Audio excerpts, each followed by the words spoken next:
और बड़ी खबर आ रही है, बीजेपी के सांसद निशिकांत दुबे की राज ठाकरे को धमकी, यूपी बिहार आओ पटक पटक कर मारेंगे।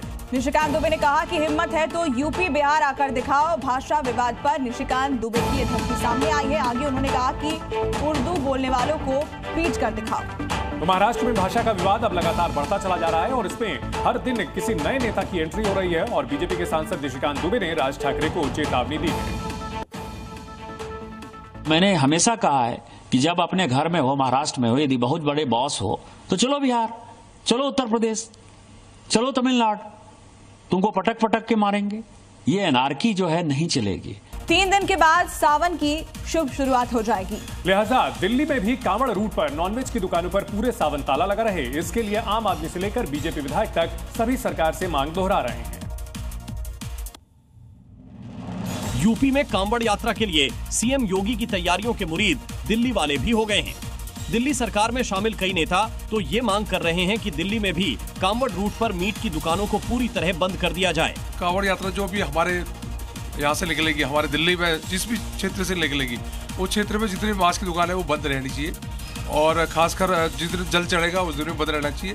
और रूट में जो गलत दुकान है, गलत नाम से दुकान चल रही है, वो नाम अपना ठीक लीजिए। जिस तरह के जो भी लोग हैं उनसे जाकर के रिक्वेस्ट किया है कि आप इसका नाम को, अपने नाम को बदलिए। राजू है तो राजू क्या है, यसीम है तो यसीम क्या है, आप समझे कि नहीं समझे। अभी फिलहाल हम सब ने अनुरोध किया है, सब विधायक इसमें सहमत है कि जहाँ से कांवड़ जाएगा वहाँ पर मीट की दुकानें बंद होनी चाहिए। हमारा जो अमृत आएगा वो शुद्ध शिवलिंग में पहुँचना चाहिए।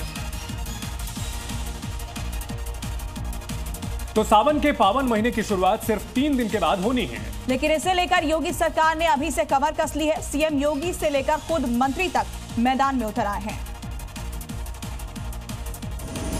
पूर्वी यूपी से पश्चिमी यूपी तक कांवड़ यात्रा के लिए तैयारी पूरी है।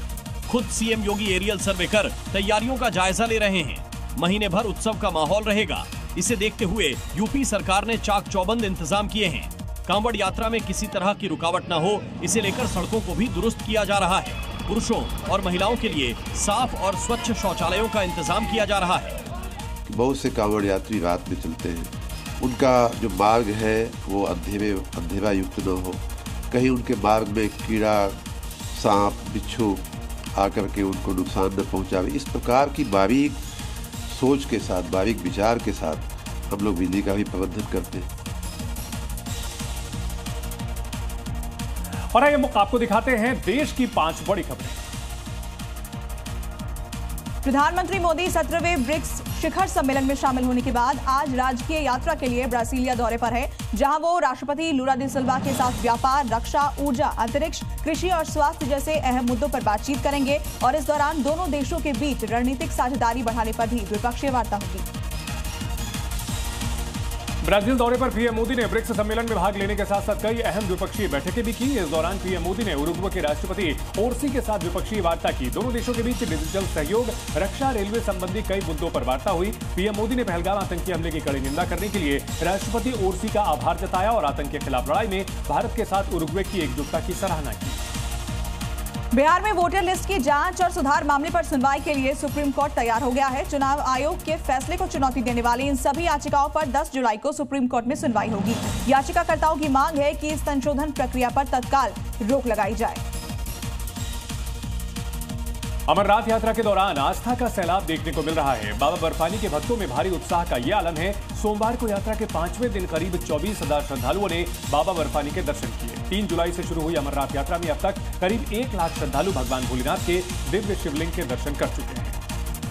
अमरनाथ यात्रा को लेकर जम्मू कश्मीर में सख्त सुरक्षा पहरे के बीच पुंछ में सेना का सर्च ऑपरेशन जारी है। इस दौरान सुरनकोट में सुरक्षा बलों को सफलता मिली और एक आतंकी ठिकाने का पता चला। पुंछ के जंगलों में हर संदिग्ध जगह पर सुरक्षा बलों की नजर है। सेना और जम्मू कश्मीर पुलिस मिलकर संयुक्त ऑपरेशन चला रहे हैं।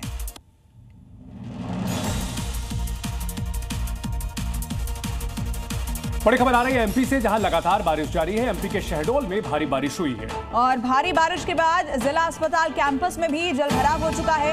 भारी बारिश से जनजीवन अस्त व्यस्त है। तस्वीरें आप जिला अस्पताल की देख रहे हैं। 24 घंटे से लगातार हो रही बारिश के बाद अस्पताल के अंदर भी पानी भर गया। तो जलभराव का आलम यह है कि अस्पताल के अंदर भी मानो ऐसा लग रहा है तालाब बन गया हो और यहाँ मरीजों को इससे काफी परेशानी हो रही है।